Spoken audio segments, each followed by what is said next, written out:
الهی به امید تو، سلام به روی ماهتون. من سید داوود حسینی هستم، آقای شیشه صبح. به اذن پروردگار یک پادکست جدید و فوق‌العاده براتون داریم به اسم مراقبت از ذهن. بسیار کار مهمیه، بسیار کار دقیقه که هممون باید مراقبت از ذهن رو جزو روتین روزانمون قرار بدیم که بسیار بسیار در انرژی تو، کسب ثروت تو، معاشرت تو، ارتباطات تو، عشق ورزی تو، احساسات تو میتونه تأثیر داشته باشه، بلکه میتونه کلید طلایی زندگی شما مراقبت از ذهن باشه. با نام و یاد پروردگار شروع میکنیم. پروردگارا، این عزت مرا بس است که من بنده توام و این افتخار مرا کافی است که تو پروردگار منی. خدایا تو آنچنانی که دوستت دارم مرا آنچنان قرار بده که دوست میداری. آمین یا رب العالمین. از خدا ممنونم که من رو واسطه قرار داد تا این پیام به گوش تو، به جان تو از دلم برسه و بنشینه.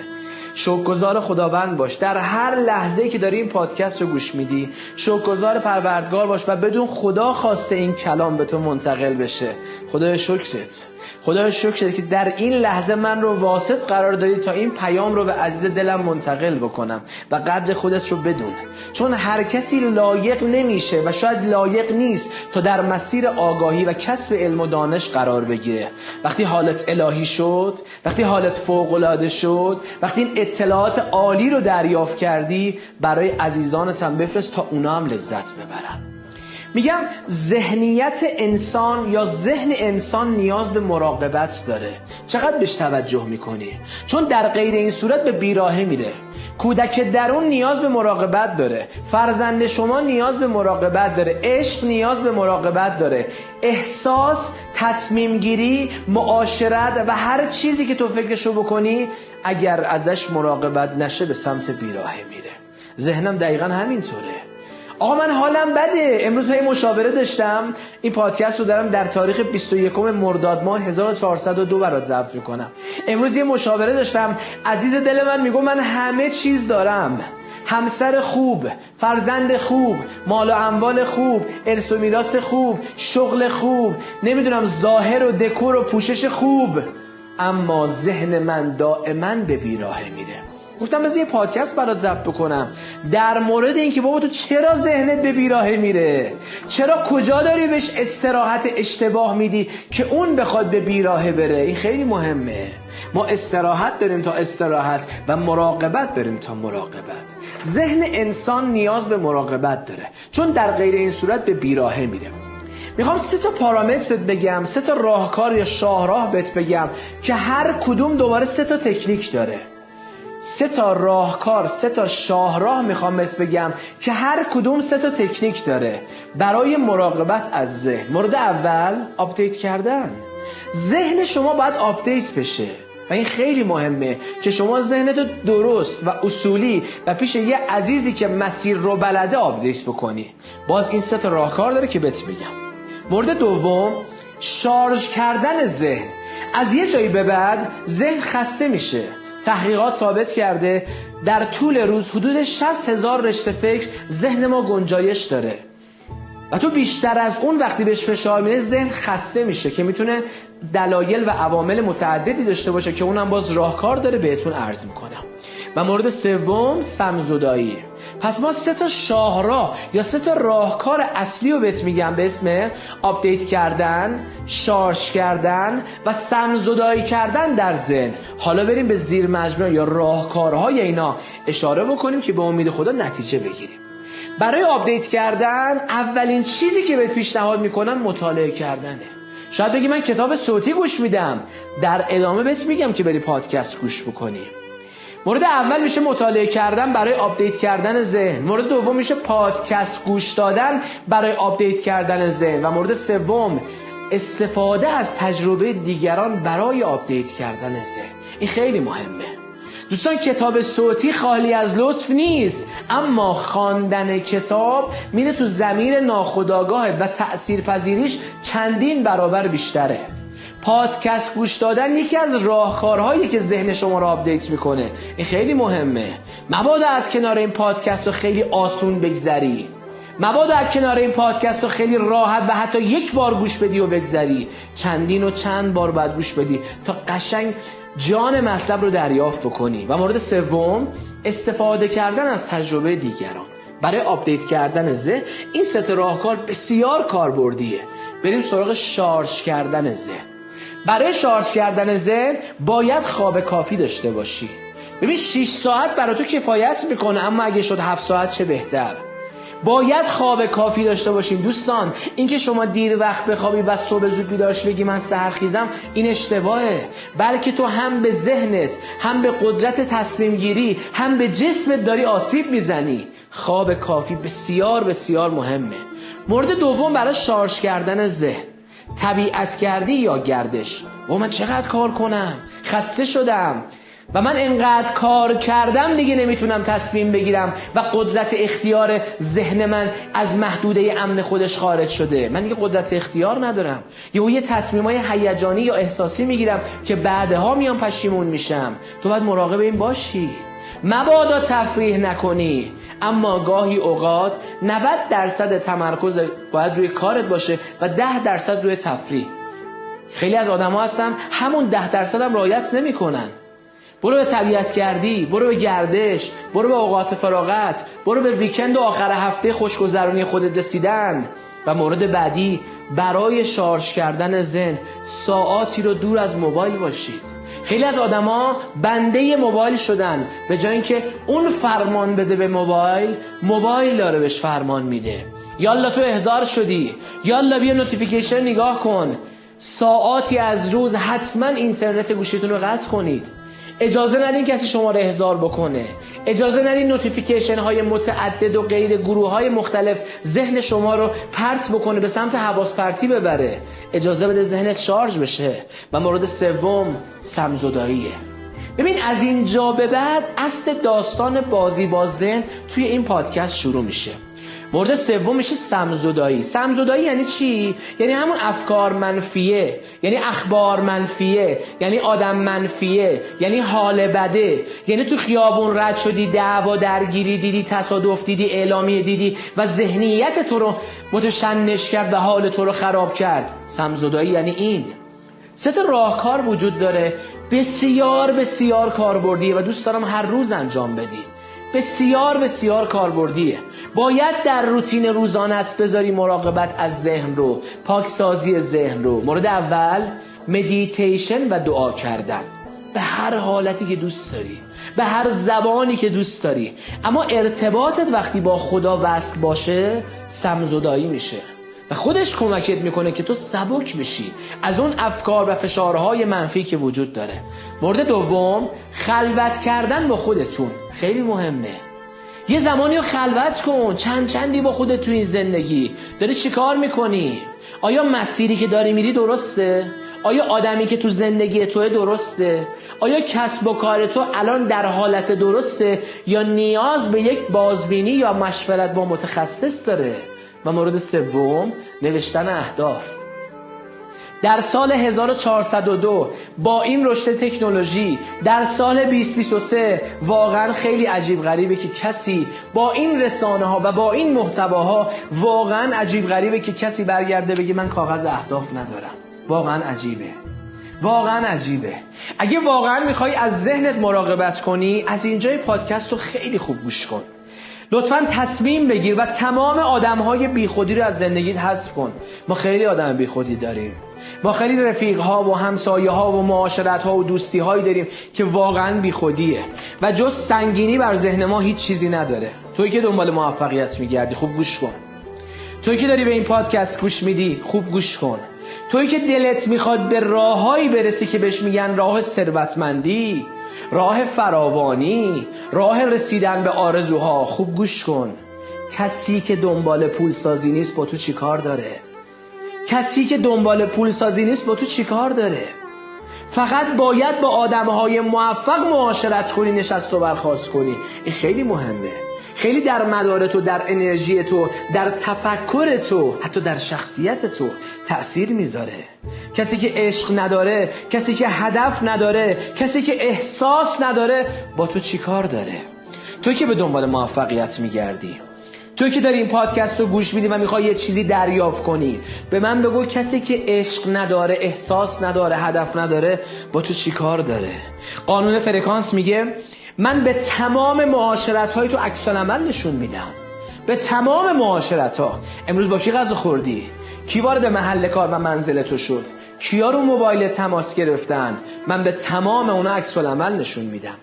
عده‌ای وارد زندگی میشن در نقش یک دوست، ولی تنها یک هدف دارن: پارگی افکار تو. اونا اجازه ندن تو به خواسته هات برسی و در نهایت تو رو عصبانی بکنن. یادت باشه من اینو در دوره VIP کامل تدریس کردم. هر کس که بتواند تو رو عصبی کند میتواند ارباب تو باشد. اینو هیچ وقت فراموش نکن.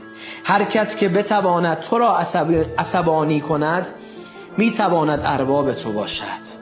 مگه نمیگن عقاب در یک ارتفاعی پرواز میکنه؟ میخوام یه چیزی بهت بگم. عقاب در یک ارتفاعی پرواز میکنه که فقط یک عقاب دیگه میتونه در کنارش رد بشه. حالا عقاب قصه ما، عقابی که در موردش داریم حرف میزنیم، میاد در یک ارتفاعی پرواز میکنه که کلی کبوتر میبینه. آیا مشکل از کبوتره؟ آیا مشکل از ارتفاع پرواز عقاب نیست؟ آیا مشکل از عملکرد عقابه نیست؟ مشکل از بینش و نگرش و رفتار این عقابه نیست؟ تو دقیقاً مثل اون عقابه میمونی. تو مثل اون عقابه میمونی که دوست داری بندازی گردن دیگران تقصیرهای زندگی تو. تو مثل اون عقابه میمونی که خیلی پتانسیل داری ولی دلت نمیخواد باور کنی. تو را چه به معاشرت با کبوترها؟ مراقب باش. یادت باشه اگر تو اشرف مخلوقاتی و از دیدگاه من تو یک پادشاه هستی، پادشاه بدگویی نمی کند، پادشاه غیبت نمی کند، پادشاه اصلا نمیدونم مهمونی بی ربط نمیره. آره این خیلی مهمه. پادشاه خودش مهمانی برگزار میکنه. این درسته. پادشاه انتخاب میکنه کیا در مهمانیش حضور داشته باشن. این درسته. تو فقط از اشرف مخلوقات اسمشو یاد گرفتی؟ آدمی که اهداف نداره، آدمی که دائما قر میزنه، با تو چی کار داره؟ مراقبت از ذهن یعنی این. مراقبت از ذهن یعنی که فیلتر بندی بکنی، زندگی چارچوب داشته باشه و چارچوب مثبت، چارچوبی که قابل ارتقا باشه، چارچوبی که تو رو به خواسته ها و آمال ها و آرزوهات برسونه. خیلی مهمه. من میگم همیشه از برنده ها یاد بگیرید. من دیگه تو استوریام خیلی وقتا دیدین میرسم من عاشق برندهای قوی هستم. یعنی اونا برنده های بیزینس و بازار کسب و کار بودن. از برنده ها یاد بگیرید. این خیلی مهمه. بازنده ها همیشه قهر میزنند. بازنده ها همیشه قهر میزنن. وای حق من رو خوردند. وای این لیاقت من نبود. اوکی یه بار بازنده شدی. 2 بار حقتو خوردن، 2 بار لیاقتتو نبود. بعدش چی؟ با برنده ها معاشرت کنید و از برنده ها یاد بگیرید، چون بازنده ها فقط قر میزنن. وقتی کسی یا شرایطی یا چیزی برای شما مناسب نیست، تو باید اول بپذیری که این مناسب من نیست. بعد از پذیرش جهان هستی تو رو امتحانت میکنه، تستت میکنه، به تو نشون میده برای تست کردن. یا شاید گاهی اوقات میخواد تو رو آزارت بده، ببینه تو به این راحتی وامیدی، به این راحتی برمیگردی سر خونه اول یا نه. چون داری پیشرفت میکنی، در راستای پیشرفتت داری قدرتمند میشی، برای اینکه تو قوی بشی. و تا زمانی که قوی نشدی و رهاش نکردی، جهان از همون نسخه برای تو میاره. امان از اون لحظه‌ای که تصمیم گرفتی، قوی شدی و رها کردی. به به، براتون لحظه رو آرزو میکنم. اون لحظه قدرتمندی که چیزی نتونه حال تو رو خراب کنه، کسی نتونه رشته افکار تو رو به هم بریزه. براتون لحظه رو آرزو میکنم. از خدا میخوام به اون قدرت برسه که کسی نتونه حال تو رو خراب بکنه. یه فرازی هست تو دعای شعبانی خیلی قشنگه. میگه معبودم اگر محرومم کنی، پس کیست آنکه به من روزی دهد؟ تو خدا رو اینجوری شناختی؟ تو واقعا خدا رو اینجوری صدا کردی یا نه؟ این خیلی مهمه. امروز یا در این لحظه یا در این شب، موقعی که داری این پادکست رو گوش میدی، بعدش برو بگو 369 بار این ذکر رو بگو خدای خیلی دوستت دارم. بگو خدای خیلی دوستت دارم. ببین احساس اگه با خدا درگیر بشه چه اتفاقی برای تو رقم میخوره. در سال گذشته افرادی کارهایی کردن که باعث خشم تو شد. یه سری‌ها رو بخشیدی، یه سری هم تو وجودت سنگینی کرد. من میخوام بگم هرگز مثل اونا نباش. چه اونایی که بخشیدیشون، چه اونایی که در وجودت سنگینی کرد. هرگز مثل اونا نباش، هرگز مثل اونا رفتار نکن. تو همین که بدونی اون کار بده و باعث ناراحتی تو شده و تو اون کار رو انجام ندی، تو در مسیر رشد و تعالی قرار گرفتی و این لطف پروردگاره. فقط تو زندگیت بهترین باش. بهترین بودن برای آدمایی که نمیتونن تو رو ببینن درس عبرته. بهترین بودن برای آدمایی که به تو گفتن هیچی نمیشی درس عبرته. بهترین بودن برای آدمایی که تو رو نابودت کردن، لهت کردن، درس عبرته. و من ازت میخوام تو بهترین باشی. بهترین بودن یک درس عبرته. ما 3 مدل آدم داریم. اصطلاحاً میگیم افراد باهوش، افراد عادی یا معمولی و افراد جاهل و نادان.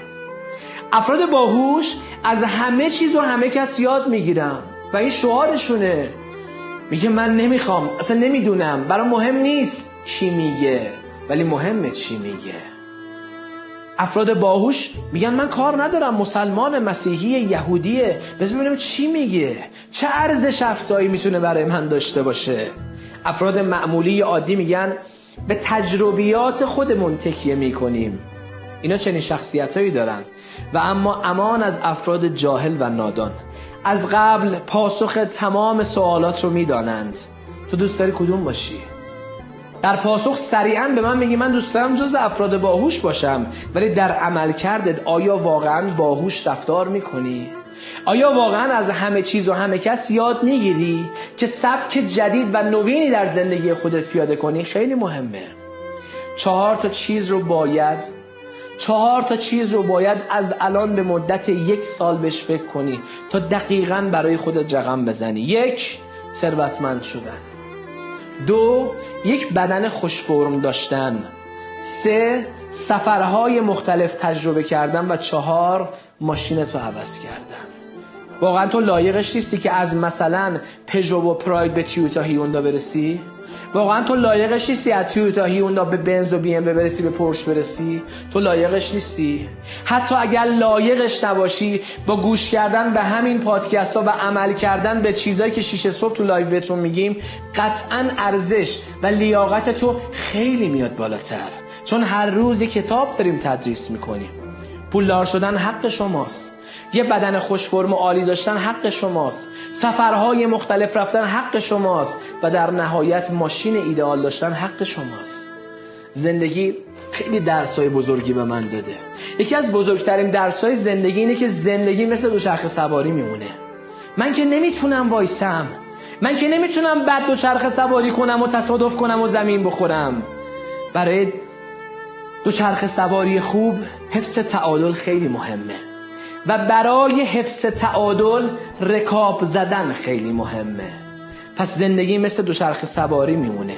برای حفظ تعادلت باید ادامه بدی و رکاب بزنی. و بهانه‌گیری ممنوع، و غر زدن ممنوع، و گله و شکایت کردن ممنوع. من گیاه نیستم، من درخت نیستم، من انسانم. حرکت میکنم، رشد میکنم و به نتایج عالی میرسم. روتین‌های جدید میسازم. آموزش‌هایی می‌بینم که حال من و جهان من رو عالی و دگرگون بکنه، تحول آفرین باشه. میگم تو برای رفع تشنگی حاضری سم بخوری؟ هرگز. هیچ کس برای رفع تشنگی حاضر نیست سم بخوره. پس اجازه نده تنهایی تو باعث بشه یک آدم سمی وارد زندگیت بشه. یا برگردی به کار سمی گذشته، یا برگردی به آدم سمی گذشته، یا برگردی به رفتار سمی گذشته. شما اگه بری تحقیق بکنی، خیلی از افرادی که از زندان آزاد میشن بعد از مدت کوتاهی دوباره شروع میکنن به کارهای گذشته. چرا؟ چون تفکرشون اینه که دیگه آقا زندگی برای من به این چارچوب و به این مسیر افتاده که من باید از این راه حق خودم رو بگیرم، از این راه بتونم به انتفاع مالی یک وضع خوبی برسم. و دوباره اینا گیر میافتن، دوباره میرن زندان، دوباره میرن سر خونه اول و هر بار براشون بدتر و بدتر میشه. هیچ کس برای رفع تشنگی سم نمیخوره. پس اجازه نده تنهایی باعث بشه برگردی به آدم قبلی، مسیر قبلی، رفتار قبلی، ذهنیت قبلی. قبلی ها منفی بودن و قبلی ها یعنی سم زندگی. کائنات بارها و بارها تو رو تست میکنه. یادت باشه تمام عوامل پیدا و پنهان یعنی کائنات. و اونا تو رو تست میکنن که بگن تو چقدر پای خاصات هستی، تو چقدر پای توبه‌ای که کردی هستی، تو چقدر پای قولی که دادی هستی، و اونا تو رو تست میکنن. اما از اون لحظه‌ای که ثابت بشه تو محکم پای اهدافت وایستادی و استمرار براش داری، به به، تمام درهای رحمت الهی به سمت تو باز میشه برای اینکه به خواستهات برسی. توی این مدت گفتم بذار من یک لیستی تهیه بکنم از باورهای اشتباه. این باورهای اشتباهی که آدم‌ها میان دائما مراجعه میکنن به من بابتش. توی مشاوره ها خیلی به من میگن. مورد اول، زندگی باید منصفانه باشه. اصلا انصاف در زندگی یا حد و حدود یا پاتو از گلیمت درازتر نکنه کی تعیین کرده؟ زندگی منصفانه یعنی چی؟ یعنی هرچی من دارم باید برادرم داشته باشه. یعنی هرچی تو داری باید خواهرت داشته باشه. آیا این زندگی منصفانه است؟ یعنی هر کس که بنز داره دیگری هم باید داشته باشه. پس چرا محدود تولید میکنن؟ و کمپانی های بزرگ دنیا ایمان دارن که فقط خاص پسند باید باشن و افراد خاصی به نتیجه میرسن. یادت باشه 90% در دنیا تماشاچی داریم، 10% انسان هایی هستن که قبول کردن، پذیرفتن، و مجدد از این 10% فقط 5%شون عملگرا هستن و به مقصد و نقطه دلخواهشون میرسن. زندگی باید منصفانه باشد. یعنی چی؟ یعنی هر چی من دارم دیگری هم داشته باشه. مطمئن باش خدای وهاب، خدای عادل، خدای ناظم، خدای عاشق، خدای حاکم به هر کس به اندازه زحمتش جواب میده. تو رو خدا چشم دیدن همدیگه رو داشته باشیم. تو رو خدا چشم پیشرفت همدیگه رو داشته باشیم. مورد دوم، مردم باید به روش من فکر کنن. اگه تو بخوای این حرفو بزنی میشه هیتلر. میگفت من میخوام به بشر خدمت بکنم و باید به روش من فکر کنن. یه تایمی اومد سگا رو کش، یه تایمی اومد همجنسگراها رو کش، یه تایمی اومد یهودا رو از بین برد. هر دفعه داشت یه حرفی رو میزد، یه کاری رو میکرد و داشت واقعا با نسل کشی این باور اشتباه رو جا مینداخت که باید همه به روش من فکر کنن. هر کس مختار تفکرات خودش رو داشته باشه. هر کس نون فکر و عمل کرد و دل و قلب و روح و بزرگی زندگی و جسم و حرکت کردن خودش رو میخوره. خیلی ساده بخوام بهت بگم هر کدوم یه تپه‌ای داریم، هر کدوم یه قله‌ای داریم، هر کدوم یه کوهی داریم و هر کس تپه خودش و کوه و قله خودش رو بالا میره. مورد بعدی، مردم باید طبق انتظارات من زندگی بکنن. هرگز اینطوری نیست. من نمیتونم چون پیرن دوست دارم اجبار بکنم تو هم باید پیرن بپوشی. این غلطه. من نمیتونم چون تیشرت دوست دارم بگم تو هم باید تیشرت بپوشی. این غلطه. مردم نباید طبق انتظارات من زندگی بکنن. این لیست باورهای اشتباهه. این همون ترمز ذهنیه. این همون چیزی که نمیذاره تو از ذهنت مراقبت کنی. کی میخوای به خودت بیای؟ چقدر میخوای دیگه دوره شرکت بکنی؟ چقدر میخوای تلاش بکنی و اون نتیجه مطلوب حاصل نشود؟ واقعا نتیجه میخوای؟ لایوهای 6 صبح رو مقدس بشمار. واقعا نتیجه میخوای؟ هر روز 6 صبح توی لایو باش. واقعا نتیجه میخوای؟ این لیست رو بذار جلوی چشمات و اینا رو اصلاح کن. ببین سریعا نتیجه میگیری. تو با من هیچ وقت معامله نکن، با خدا معامله کن. با خدا معامله کن و بگو خدایا تو به من جواب بده. ارتباط با خدا، معامله با خدا، معامله که 100% سوده. ارتباط با خدا، معامله با خدا، معامله که خیلی زود بازده هستش و با خدا معامله کن. مورد بعدی از باورهای اشتباه میگه من هرگز نباید اشتباه کنم. همه اشتباه میکنن. اگه قرار بود من اشتباه نکنم من دیگه آقای 6 صبح نبودم، من معصوم بودم. ما چرا 14 معصوم بیشتر نداریم؟ چون من باید اشتباه بکنم. من به خودم این اجازه رو نمیدم که به راحتی اشتباه کنم. اما اگه اشتباهی کردم به خاطرش خودم رو زیادی سرزنش نمی کنم، خودم رو نابود نمی کنم، خودم رو از بین نمیبرم. این باور اشتباهه. مورد بعدی، من باید در رقابت با دیگران باشم و برنده باشم. لطفاً این جمله رو یا حفظ کن یا یادداشت کن. من در رقابت با هیچ کس نیستم. من در رقابت با هیچ کس نیستم و رقابت من فقط با خودم است. برای بهتر شدن. دیگران میخوان با من رقابت کنن، رقابت کنن.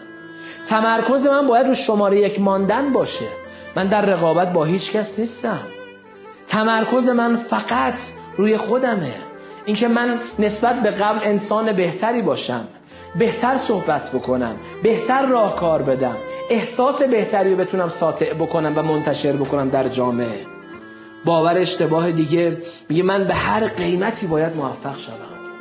این باور کی رشد میدن؟ زمانی که میبینن یه نفر ضعیفه، میگن بیا بریم مواد فروشی کنیم تا زودتر نتیجه بگیریم، بیا بریم سرقت کنیم تا زودتر نتیجه بگیریم، بیا بریم دزدی کنیم، بیا بریم آدم ربایی کنیم، من باید به هر قیمتی موفق بشم. تو باید اهداف جلوی چشمان بشه و بگی من به هر قیمتی شده به اهدافم میرسم. ولی اون قیمتی چیه؟ راه سالمه، راهکار سالمه، ارتباط معنوی خوبه، استراتژی روز دنیاست، نه اینکه فقط بگیم به هر قیمتی. مثل این میمونه که تو بیای به من بگی چه خبر، یعنی هر چی هست تو به من بگو، یا اینکه بگی چه خبرهای خوب. ما در دوره‌های وی آی پی همیشه میگیم هر روز به هر کی میرسین قرار صحبت بکنین بگین چه خبرهای خوب، هرگز نگین چه خبر. داستان به هر قیمتی دقیقاً همینه.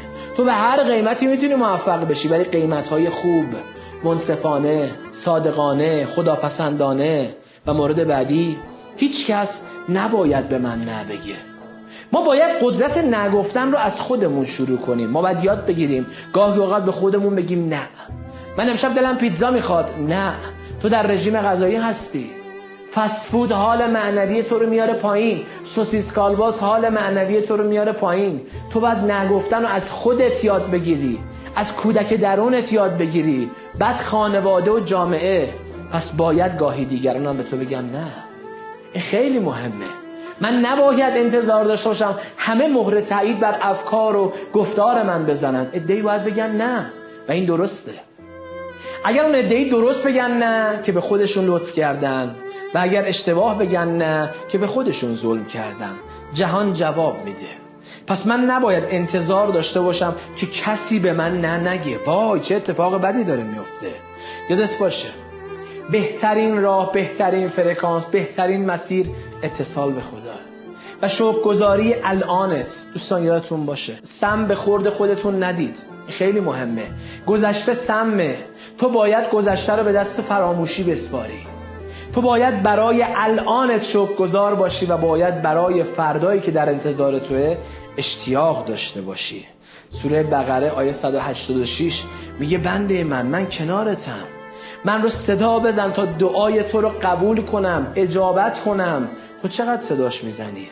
آیا امروز شکرگزار بودی برای اینکه بیدار شدی؟ همون لحظه که تو بیدار شدی خیلی ها منتظر بودن تا از قصال خونه بیان بیرون تا چال بشن یا عزیزانشون رو تحویل بگیرن. آیا امروز تشکر کردی؟ آیا امروز سالم فکر کردی؟ یکی از اصلی ترین چیزهایی که ما یادمون میره، من خانم‌های بسیار بسیار با کمالاتی رو میبینم که روتین‌های فوق‌العاده‌ای برای پوستشون دارن. زمانی که داره روتین پوستی رو انجام میده، تلفن روی اسپیکر و داره غیبت دیگری رو با یکی از دوستانش میکنه. این اشتباهه. این با قوانین جهان هستی تضاد داره. آقای رو میبینم که روتین غذایی سالم و ورزشی سالم داره، ولی تو همون باشگاه داره نقشه شومی رو با رفیق دیگرش میکشه. این با قوانین جهان هستی تضاد داره. دوستان دقت کنید. تو نمیتونی روتین سالم داشته باشی و در کنارش روتین اشتباه دیگری رو انجام بدی. روتین ها باید در مسیر تکامل انسان و حال خوب و حال معنوی باشن. اگر از این پادکست لذت بردی حتما برای دوستات بفرست و فردا 6 صبح توی لایو باش. بدون من تو رو خیلی دوست دارم، خیلی به تو ارادت دارم. تو بنده‌ای که در مسیر تغییر هستی. در کمال تواضع میگم من تو رو عاشقانه دوست دارم، چون در مسیر رشد هستی، چون تو بنده نمونه خدا هستی، چون تو نماینده خدا هستی. کلی مراقب خودتون باشین. مرسی که وقت طلایی تو گذاشتی و این پادکست رو گوش کردی. حتما برای دوستانت بفرست و 6 صبح توی لایو باش. تا پادکست بعدی، خدا یار و نگهدارتون.